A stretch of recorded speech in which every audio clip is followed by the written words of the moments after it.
Hello, and welcome back to day 2 of the Reality Summit presented by Shamala Mountain Center. My name is Ryan Stagg. I live and work here at Shamala Mountain Center, and I'm very glad today to have a conversation with Dr. Kelly McGonigal, and we'll be particularly looking at her book, The Upside of Stress. Kelly, thank you for taking this time. Thank you for including me.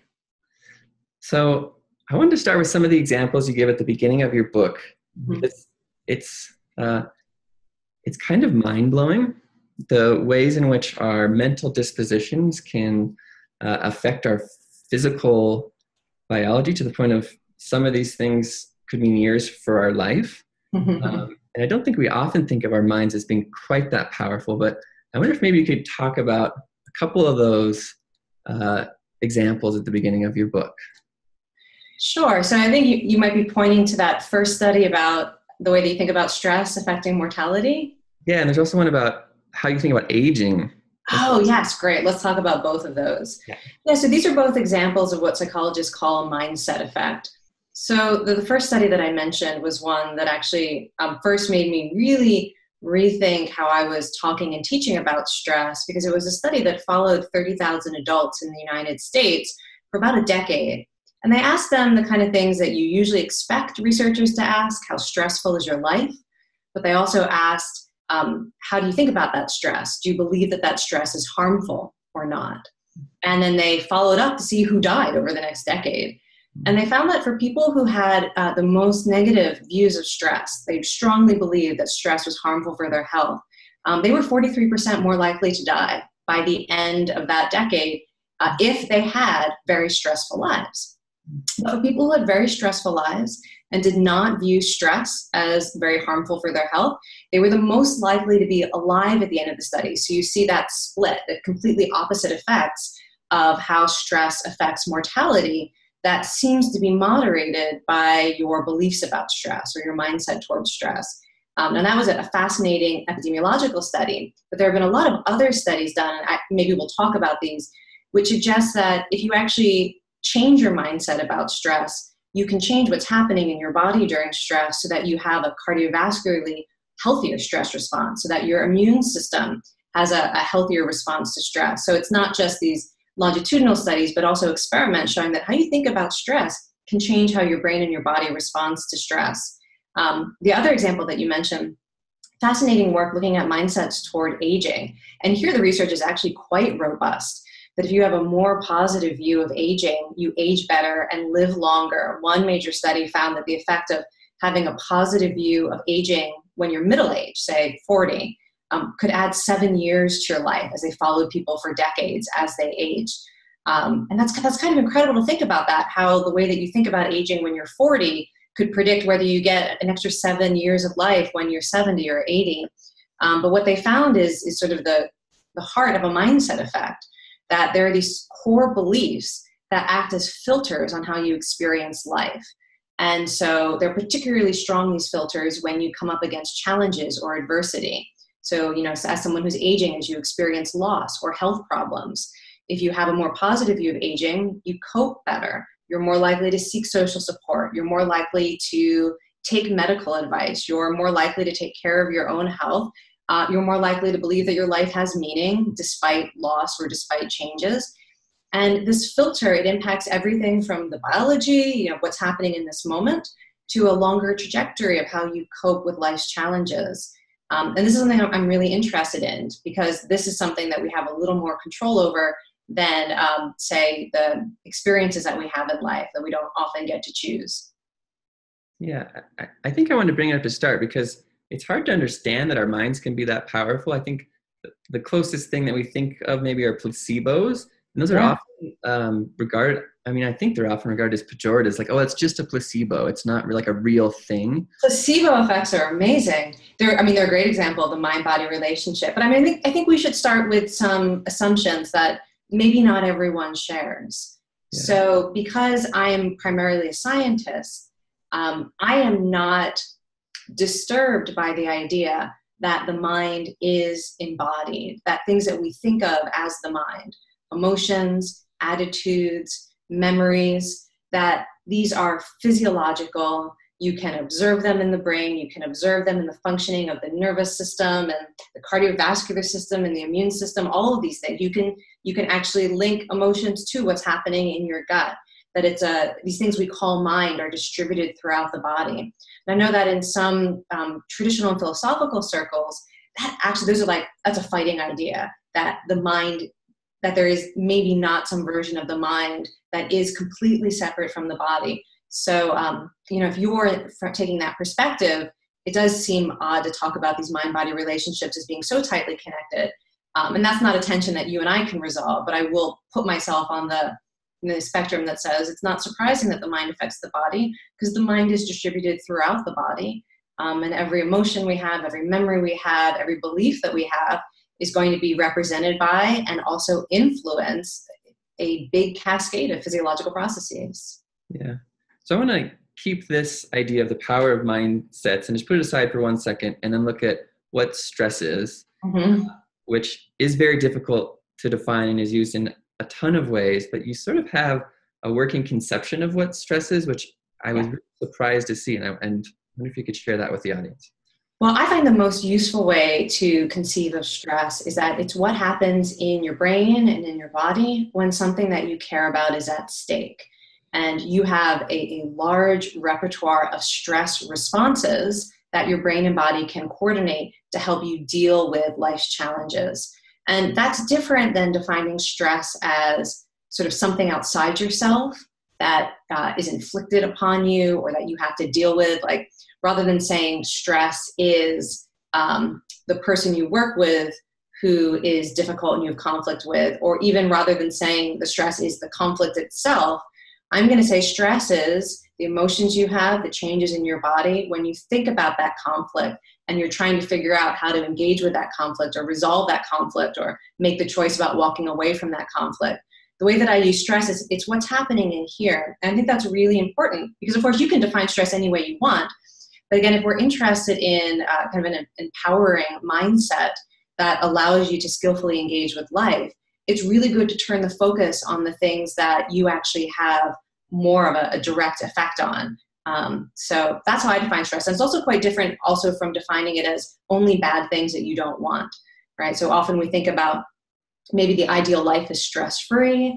And if we could just do life right, you would get to that version of your life that doesn't have any stress in it because you're so enlightened and you've made all the right decisions and you've changed society to be the way you want it to be, and then no stress. But one of the other assumptions that I come to the work of stress with is the link between stress and caring, or the link between stress and meaning. And it's a little bit different from the idea of say, attachment, right? Attachment and aversion, which we might talk about. But if you simply care, if your heart is in something, your brain and body is very well equipped to help you engage with challenges, to respond to other people's suffering, to make progress on goals that are important to you, to pursue what matters most. The stress response is sort of the primary biological tool you have for doing that. And so in that case, it's not a very realistic goal to get rid of stress, because basically a stress-free life, Hans Selye, who's a stress researcher, he described that as death. But you could also think of it as depression. And people who are very depressed tend to have poor stress responses. You sort of see a collapse of all of the systems of the brain and body that are meant to help you rise to a challenge or reach out for support. Yeah. What I like about it is it puts the heart in it right from the start, that the things that we're getting stressed out about are the things often that we care the most about. And if you settle down from a lot of the speed and the aggression and the manifestations of stress, underneath it, what you're usually feeling is some amount of tenderness, I think, that's sort of driving the process. Yeah, I mean, some people listening might be familiar with my work on compassion. And we also put stress at the beginning of the compassionate response.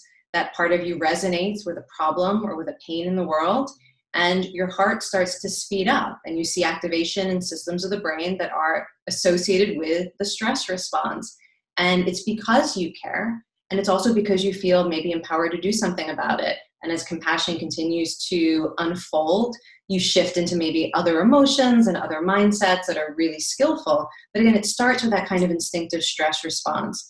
And I think you're sort of pointing to a key strategy for improving the way that you deal with stress, which is when you start to notice some of those symptoms of stress come up, to give yourself permission to slow down for a second rather than go with your very first reaction, and ask yourself who you care about, what you care about, to cherish that, and then maybe think quite clearly and thoughtfully about what you can do in that moment that reflects your values and your goals, or that strengthens the relationships that matter to you. Yeah. So maybe we can keep weaving mindsets and stress together. So going back to mindsets, it's, I right away I was like, oh, okay, mindsets, I understand that. But as I start to think about them, it's actually a very subtle notion of it's sort of this way in which we're just regarding our subtle disposition, but it seems sort of illusory. So maybe you could explain a little bit more of what a mindset is.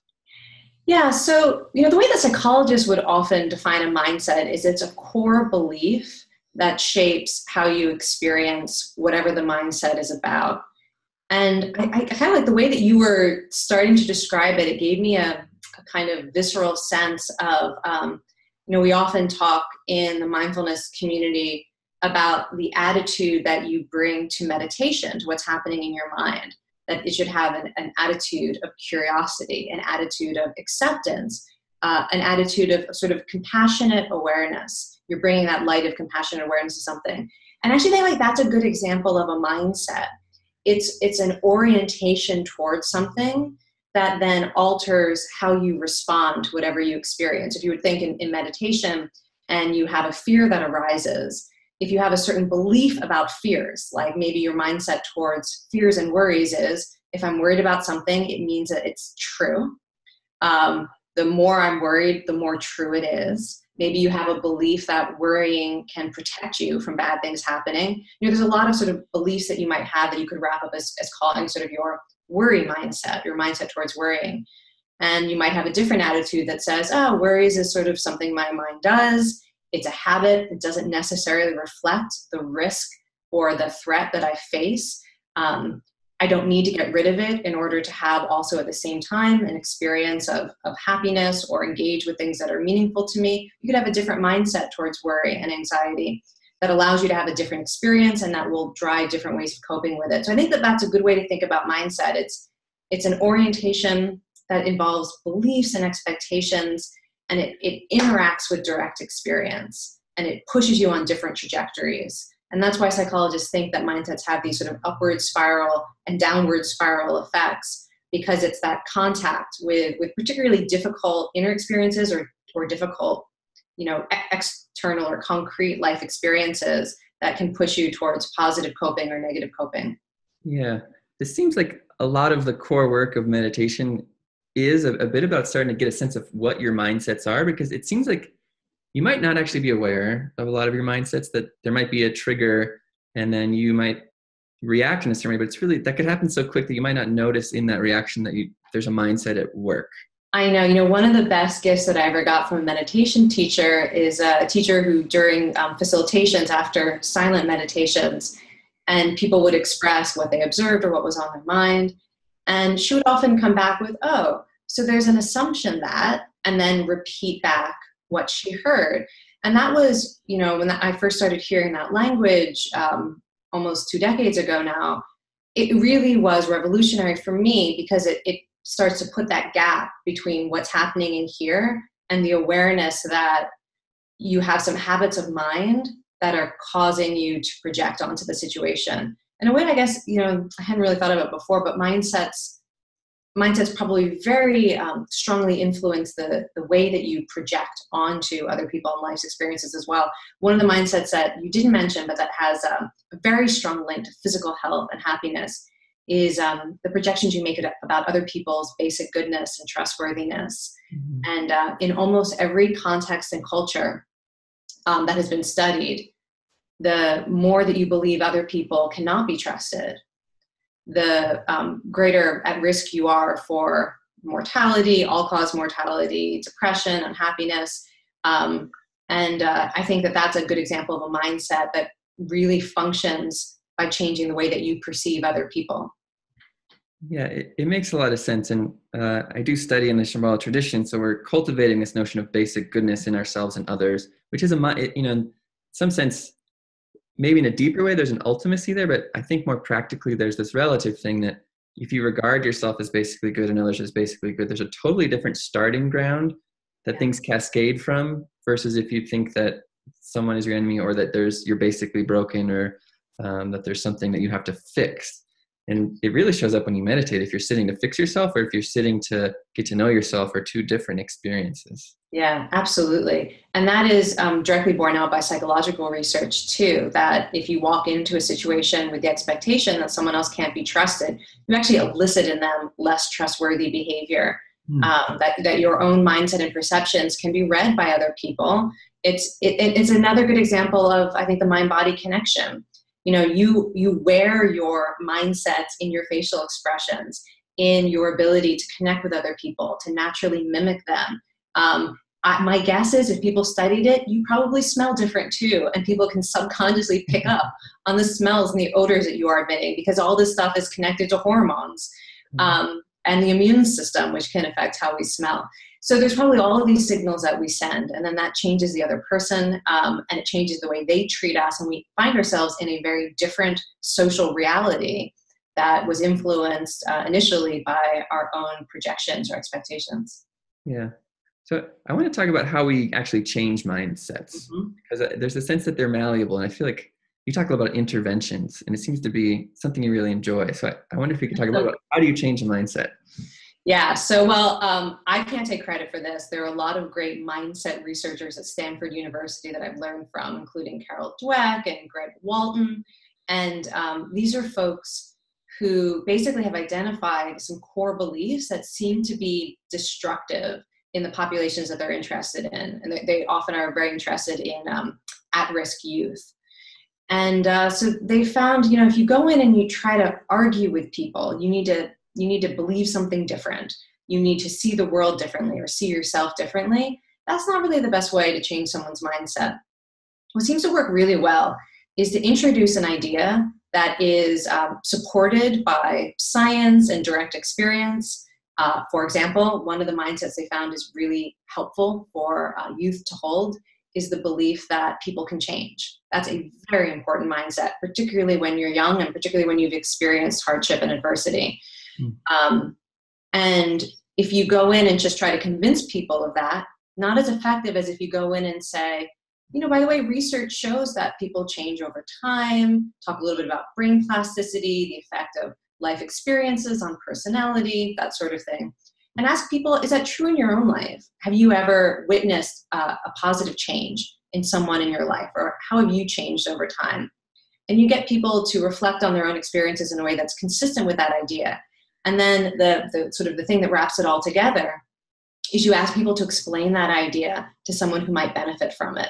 So in these studies, they might ask young people to record a video where they explain this idea to the students who are going to be entering high school or entering as a freshman at the university the next year, and tell them a little bit about your experience so that you're helping them cope and adapt to this transition. So it's a very sort of subtle difference than going in and saying, here's a new idea, it will help you believe it. It's, here's a new idea. How might this be true? Have you experienced it? And this idea might be helpful to someone else who is like you. Could you give a go at explaining it to them? Right? So you can sort of see the differences at work there. And I think it's really effective because it's asking people to, it's getting people out of the debating mind and into self-reflection, which is really important because, whenever you are confronted with ideas that are powerful core mindsets, the reason they're powerful is it is possible for both to be true. I mean, we've mentioned a few, like aging. Aging has an upside, aging has a downside. You'd have to be a real idiot not to be able to see that both of those points of view are going to hold truth and power at some points in time. Same thing with stress. Benefits, serious harm. Same thing with can people change? Yeah, people can change. Yep. Also, people carry with them temperaments and past life experiences stay with them and change is difficult. So with all of these mindsets, because they're opposites that can both be true or true in different ways. If you get into a debate, you often don't get the benefit of being open to the mindset that's going to be most useful and skillful. And if we're trying to change our own mindset, this is a good way to go about it too. So if anyone has heard anything in this conversation today already that maybe challenges a little bit of the way that you're used to thinking about things, a nice reflection could be, well, is that true? Have I ever experienced anything that's consistent with what I heard?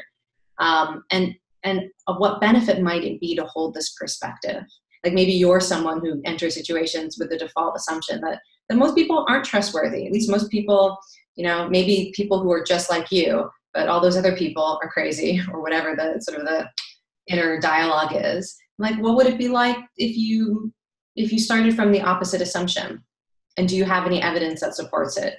And maybe go in and do an experiment. And that's something I also encourage people to do is next time you're in a situation where this feels relevant, what would happen if you choose your mindset in that situation? And that's where you see all the great experimental work, particularly around stress and how choosing your mindset can change what's happening and how you respond and how you feel.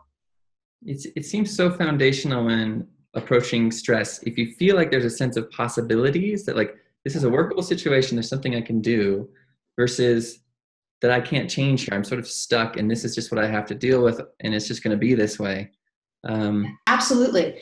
There's a lot of research that comes from the animal literature that is consistent with the mindset research, even though, of course, we don't think that non-human animals have mindsets. I suppose it's possible, but there's not really a reason to believe that, say, a rat has a mindset. But if you look at, say, stressing out rats in the laboratory, and they either have some experience with being able to control some aspect of that stress, or they have no control whatsoever. The rats who have any amount of control, even if it's just, I can do something to make the shocks last 10 seconds longer. I can't stop the electric shocks. I can't avoid the pain. I can't even predict it. There's one thing I can do that's going to reduce the duration slightly, something like that. They often don't develop depression. They don't develop rat versions of PTSD. They become resilient. They stay engaged. They stay socially engaged. They don't socially withdraw the way that animals who have experienced completely uncontrollable stress do. And there's a lot of research looking at creating and supporting human resilience that is trying to extend this basic finding that if there is anything that you can control, it can prevent the kind of downward spiral that ends up with depression or PTSD or even attempts at suicide or addiction, the things that sort of the worst possible outcomes of serious or chronic stress. And it's kind of funny, but the mindset is something that you can always choose and control. And it's the thing that's most internal. And so although researchers haven't talked about this, I think one of the reasons that stress mindsets are so helpful is because it's a moment that shifts what's happening in your brain and body from this is completely out of control to here's something I can choose to focus on that is under my control. And the research suggests that that's going to change a lot of what's happening that is making that moment of stress either unbearable or unhealthy. One of the mindsets you talk about that you can apply to stress is that a stressful life is a meaningful life. Yeah. And that sounds a little crazy at first, but as you start to think into it, it makes a lot of sense, but maybe you can say what you mean by that. Yeah, so let's start with the first objection, which is, are you saying that that suffering is so meaningful, we should go out and cause more suffering in the world so everyone has? No, not saying that. But if you are to reflect on your life and think about the most stressful experiences you've had, and I would say to move outside of extreme trauma, but the things that we more typically mean by stress. For example, when you ask people what is the most stressful thing that has ever happened to you, the number one thing that people say is either the death of a loved one or a health challenge of a loved one. If you ask people about what role or context gave rise to the worst moment of their lives and the best moment of their lives, it's almost always the same role or relationship. So maybe it's being a parent, or maybe it's the work that you do. And it's because when you care about something and you find it meaningful, that you are going to care when things go wrong, when there is a threat, when there is a risk, when people around you are suffering, you're going to experience stress. And there are a couple of studies that have linked higher levels of stress to higher levels of meaning in life. including how much stress you've had in your past and how stressful you experience life to be right now. And again, it's not because stress provokes meaning. It's because of this just sort of basic fact that we don't tend to get stressed out about things we don't care about. Instead, we might get burnt out, or we might feel nothing, or we might feel other emotions like disgust or irritation. But when it's really a true stress response, it's usually because you care. And the more goals and relationships and roles you have that are meaningful, the more opportunities there are to care, and the more opportunities there are to experience stress. Yeah, it feels like a powerful invitation to engage with your life. You know, it's going to be painful, but it's also going to be worth it. Yeah, and one of the exercises that has been surprisingly effective working with children. I wasn't sure about this one, but I had so many teachers come back to me with this one. But this works really well when you're talking about stress to young kids who, by the way, have the most negative stress mindset of any generation. Current college students and down, they've been so overwhelmed with messages about how bad stress is that that they are the most likely sort of anyone you can find on the planet to believe that stress is always unhealthy, always negative, and always a sign that there's something wrong and that you need to change the situation in order to be less stressed, as opposed to sort of an invitation to engage with your strengths or to seek out support. So in that aside, to talk to kids about what's most important to them. They'll say things like friends, my family, school, sports, something like that. If they're old enough, maybe social justice. And then ask them about the times they're most likely to feel stressed. And they'll probably mention a lot of the same things. And kids can very clearly see the link. And then, you can ask, would your life be better without all of these things? If that were a way to get rid of stress, would that be a choice you'd want to make? And most kids would be like, no. And there's kind of an adult version of that too, that, as you mentioned, an invitation to engage with life. That sometimes when we're feeling overwhelmed with stress and we have this fantasy that there's a version of our life where we have all of the same people and roles and goals and the things that bring us meaning, and those experiences are never stressful. That is a fantasy that is addictive and is, I believe, self-destructive, because then you constantly have that sense that you are doing life wrong or life is doing you wrong. Because there should be some version of life where it's not stressful. Yeah, that's really powerful. You talk about another mindset, which is pro-social behavior. That when we're stressed, actually connecting and linking up with others is a powerful way of changing the way we respond to stress. So maybe go into that too. Yeah, so this is based first of all on the observation that many people during certain types of stress, their first instinct isn't aggressive and it's not self-isolating. It's to connect with other people. Now, this is not everyone's default response, and it's also not even the most useful response to every conceivable kind of stress. If there's just something you can get done and take care of it, and you don't need someone to give you a hug and moral support, that's fine. But there's a lot of different types of stress where I call it bigger than self-stress. You are facing a situation or a problem where you can't handle it on your own, or there are other people who are in the same boat with you, or there are people who've been down this path before and have wisdom to share, or there are people around you who desperately want to support you, right? There's a lot of different situations where when you have this recognition that the situation you're in is bigger than yourself, it prompts this pro-social biological stress response that primes you to connect with others, both to reach out and to help others more. And, it's the biology of it. It involves neurohormones and neurotransmitters like oxytocin, and dopamine, and things that basically give rise to a desire to connect with your community and a sense of hope, a sense of positive motivation. And it's such an interesting way of responding to stress, because when people do this, when people recognize that the stress is bigger than themselves, they're like, okay, I'm going to team up with other people. I'm not going to try to do this all by myself. Or I'm going to ask the people who care about me to help me because I need it in this moment. There's this change in the biology and the psychology of stress that seems to be profoundly healing and healthy. You see it actually detoxify some of the things we usually associate with that we usually associate with stress. So you see a shift in the levels of stress hormones that we might consider toxic. You see reduction in inflammation throughout the body. You see this change in the brain where it dampens down the fear circuitry of the brain and activates this positive motivation, hope circuitry of the brain. Does all of these amazing things. And it's like a stress response that basically dissolves everything that could be toxic about stress. So, I often encourage people to think about whether they have fully cultivated this stress response capacity. And I think a lot of people might say that they are okay with one or the other, but maybe haven't fully engaged with both sides of this. The willingness to ask for help and be transparent about your own stress rather than feel like you have to hide it or feel like you don't want to be a burden on other people. And then also at the same time, believing that you have something of value to offer others and to take joy in that, to look around you for who maybe is in even worse pain than you are, and to trust that small things you do can make a difference to them and make a difference to your community. When you're doing both at the same time, it creates profound resilience. And if you were to look at the literature in terms of what keeps people healthy and happy during major stress, it's the people who are doing both at the same time. Sometimes there's an imbalance there.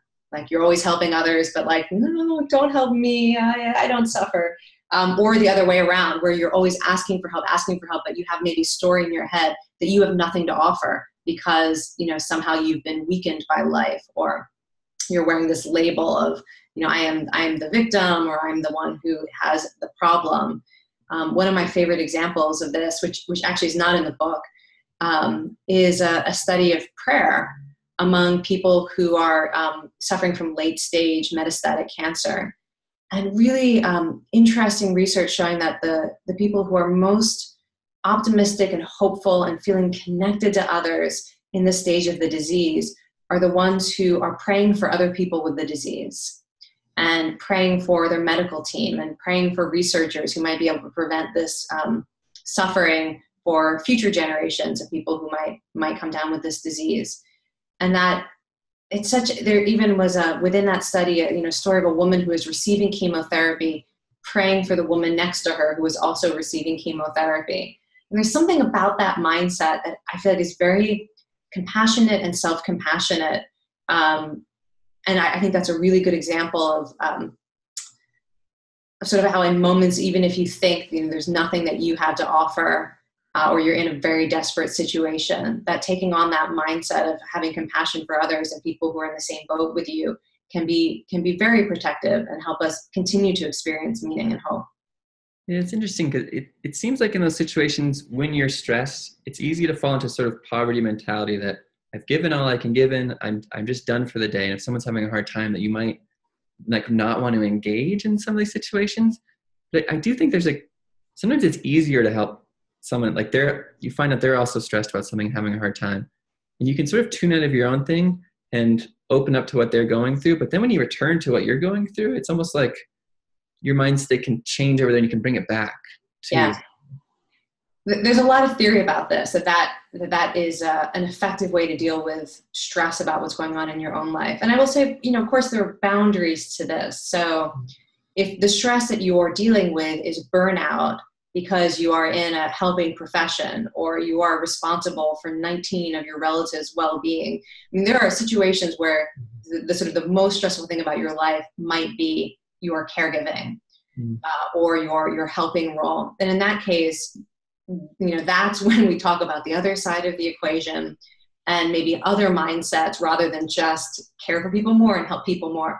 And it brings me to this sort of broader point about embracing stress and stress mindsets is it's really nice to know what the full repertoire of healthy stress responses are so that you can go to the place that feels like it's maybe absent right now in your repertoire. We talk about the same thing with compassion since we're talking about helping others. In my model of what is sustainable helping or sustainable compassion, it has to include not just your helping others and feeling good about that. That's part of it, but it's being open to receiving the support that's around you.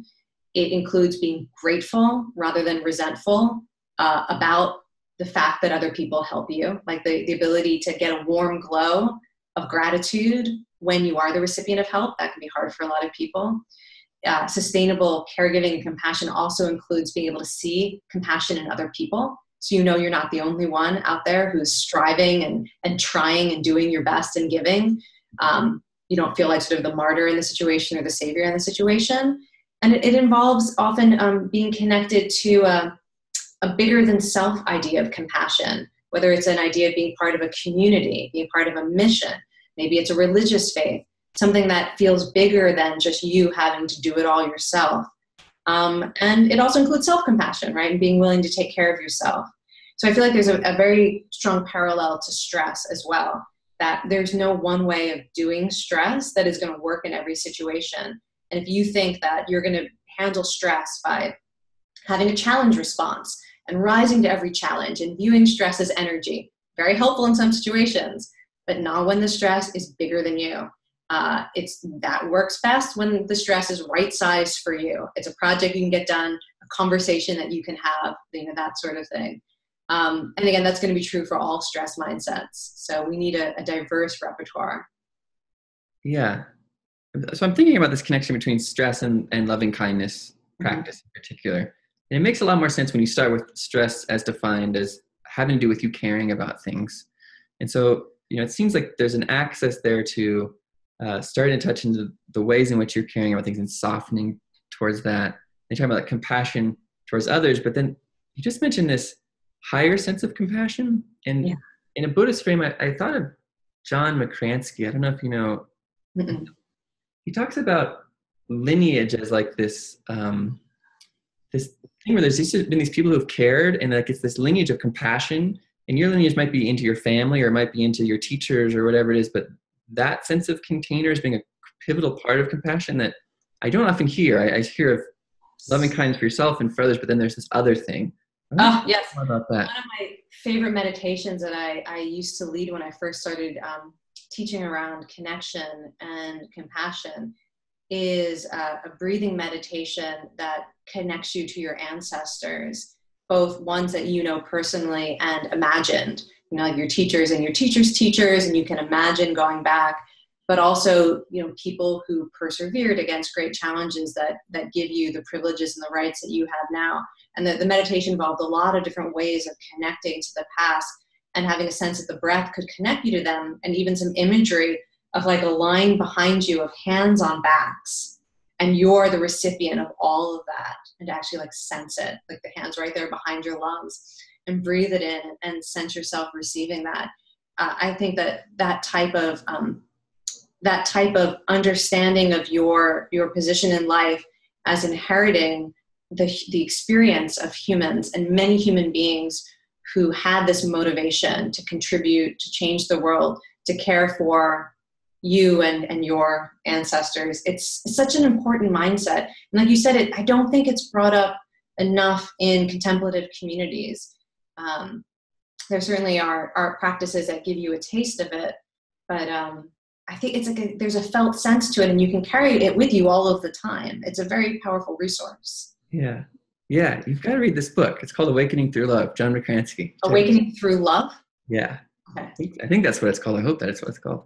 But it makes me think that there's a component of loneliness in stress then too, that there's often a sense of isolation, that you're sort of doing these difficult things and you're alone. And I guess that's behind the whole pro-social behavior thing. But yeah, so, if you were to ask what is the most harmful flavor of stress, I think the scientific literature is pretty clear that it is this sense of social isolation or loneliness, because it drives us to really destructive behaviors, whether it's aggression and violence or self-violence or addiction and withdrawal, basically disengagement from life in any positive way. And also when you look at what's going on in the body, loneliness can even change gene expression that puts you at further risk for all the diseases that we don't want. And it's, I think when we talk about feeling stress, that's not the first thing that people think about, but it really is the type of stress that I think of personally as being most toxic. And if people are interested in creating resilience, a really important place to start is the sense of common humanity and feeling connected to communities, feeling connected in the sense that you believe you are accepted, that you belong, that you are cared for, and also that you have something to offer. And some of this can be done internally, but some of it requires real life experiences. And it's one of the reasons why volunteering is such an amazing source of resilience for a lot of people, because it gives you that direct experience of allowing yourself to care and then to view yourself as valuable within the community, and other people see you differently and treat you differently. It's sort of like the reverse of that. Assume everyone else is untrustworthy. If you were to flip that and you behave in ways in which people view you as a resource to the community, it can be powerfully transformative. But some of this I think can be done with meditation, including loving kindness and compassion meditation. Some of my colleagues at Stanford did a study that found that loving kindness meditation, a single dose of it, to just do it once among people who hadn't trained in it, where they were doing loving kindness for a stranger, would then increase their sense of social connection to other strangers as well. And that's a nice thing to walk around in the world with, is a sense of connection and common humanity, even to people you don't know well. Yeah. Maybe in a minute, I'd like to ask if you would lead a guided meditation on loving kindness. But I have one last question, which is about resilience. Okay. And this seems like a often misunderstood word, that our sense of resilience is a sense of getting through things, a sense of strength and toughness. And I think that's one side of it. But there seems to be this other, more tender side of it. So I'm curious what your understanding of resilience is. Yeah. So, resilience, the way that a lot of people define it is this kind of not being touched by adversity, this kind of Teflon, or I'm wearing my coat of armor.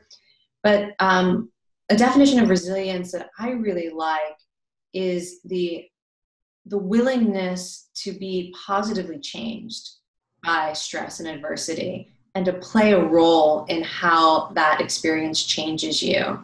It's sometimes defined, Salvatore Matti defined it as the courage to grow from stress. And I like this idea that resilience requires courage, that there's a version of resilience that kind of puts down the armor and allows yourself to be vulnerable and raw and open to life, and to acknowledge the reality that human beings are meant to be changed by life, and that there's something beautiful about that. And by training in your own values, by training in certain strengths and attitudes, by putting yourself in communities that share those values, that it makes it more likely that how you will be changed by stress is in the direction of how you want to grow. And it also making meaning afterwards of experiences, that you can even look back at your life and choose to make a different meaning out of it by what you do with your time now.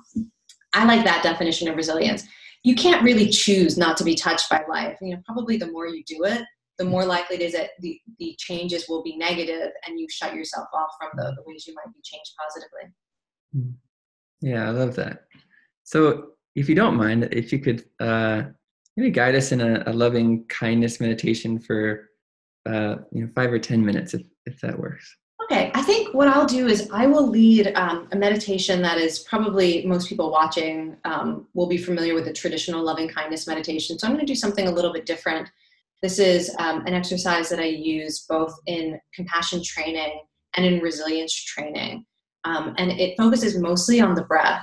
I will have to say that in my background and my training, both in yoga and meditation, breath focus there's something to it that transcends verbal meditation for me, and phrases and that sort of thing, or even imagery, that there's something about being connected to the breath that is so embodied. I have found that to be the most powerful, no matter what you're trying to cultivate. So I'll offer a brief loving kindness meditation that really is about embodying and opening up to the embodiment of loving kindness and compassion. And I will say, but one last thing about this meditation has actually been shown to shift your physiology in the direction of both stress resilience and compassion, changing what's happening in the autonomic nervous system and the cardiovascular system and things like that. So it's actually a way of choosing the embodiment of courage and resilience and compassion. So for those of you who would like to do this practice, I'm going to take a moment and shift in my own mind and body in this more contemplative direction. I'm going to encourage you to do the same as well. So that can include noticing the position that your body is in. Maybe you want to make a more conscious choice about taking a strong seat. maybe having support behind you or supporting yourself from your spine and your back muscles. Maybe the feet are flat on the floor. And take a moment, lift your shoulders up to your ears, roll them back, let the shoulders drop, and let the heart kind of float. It's just an idea. And do that a couple more times with the breath. So as you inhale, the shoulders up, and as you exhale back, let the shoulders drop. You can inhale through the nose as you take the shoulders up, and exhale through the mouth as you let the shoulders drop. And one more time like that.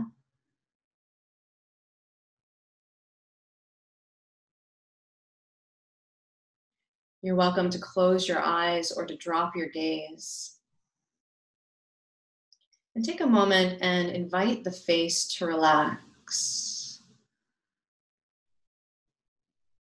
A lot of times we wear a mask on our face trying to communicate to others, to express or appear a certain way. What would it be like if you could let that mask drop, relaxing the entire face?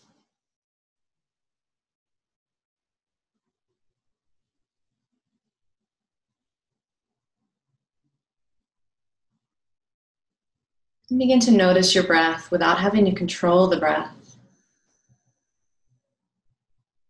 There are sensations of breathing in and sensations of breathing out. Let your attention follow that like a thread that's running between your thumb and your pointer finger. You could just imagine a quality of attention as if you were lightly holding a thread between your thumb and your pointer finger, and life were just pulling that thread gently through. Can you find a quality of attention that holds the thread without clenching the thread? Allowing the breath to come and to go.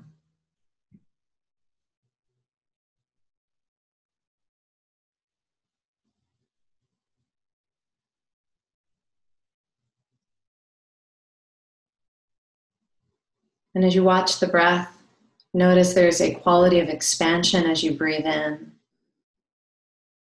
And that expansion dissolves as you breathe out.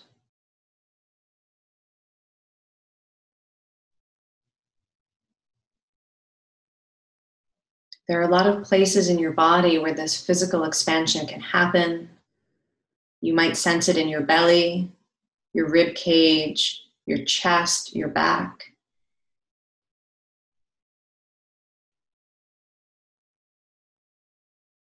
We're going to shift our awareness to the quality of expansion that happens around the chest, the rib cage, and heart. So I'm going to invite you to imagine that you could relocate your nostrils to the center of your chest. It's kind of silly, but imagine if the breath were entering the body from the center of your chest, and it could find its way into your heart, and from your heart into your lungs.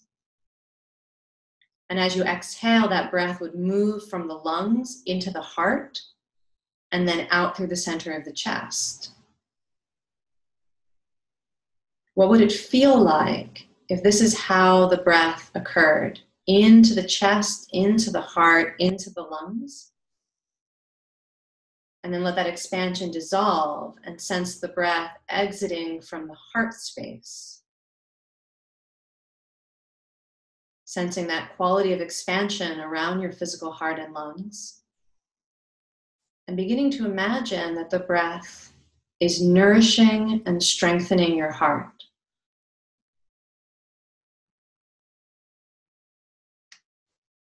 Allowing each in-breath to give you access to more space, spaciousness in your own heart. Beginning to tap into a sense of boundless capacity to hold life's experiences.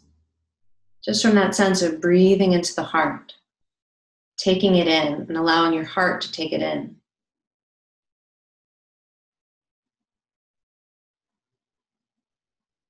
And begin to imagine that you can breathe out from the heart whatever it is that you wish to offer to the world.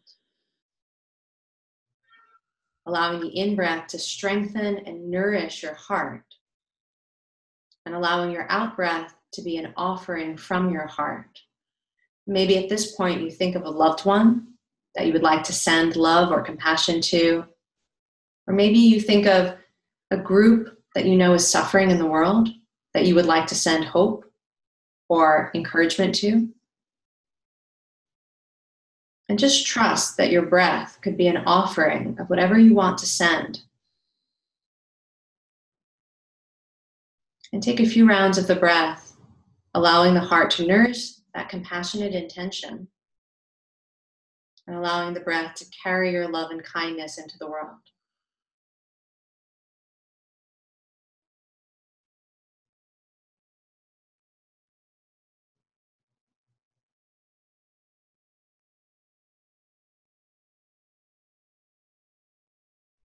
And you might even imagine that the recipient can breathe it in, that your love or your compassion is received.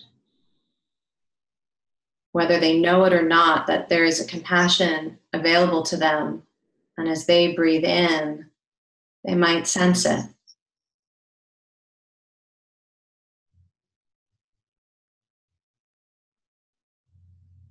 And sense the breath connecting you.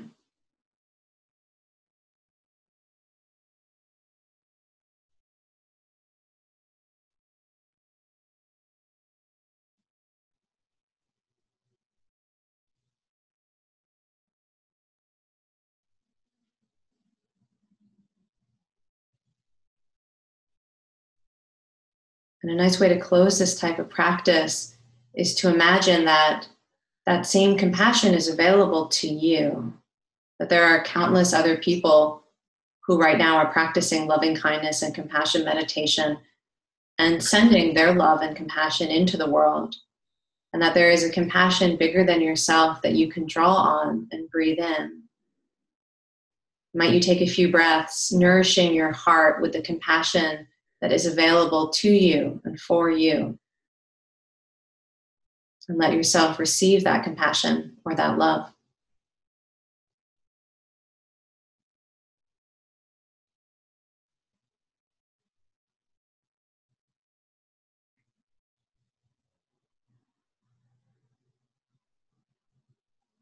And set the intention to anchor to the feeling of your breath, this fundamental truth of interdependence, and to the knowledge that there is compassion available in you and for you, and that you can tap into it by connecting to the breath.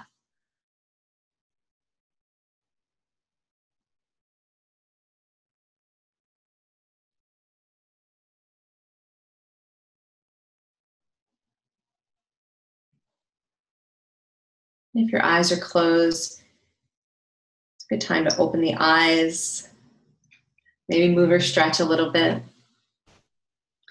So that type of practice I love because I feel like we can truly anchor to the embodied experience of the breath a lot of the mindsets that we were talking about, the capacity to open to experience, the bigger than self way of responding to life's challenges. A lot of it is just right there with the breath.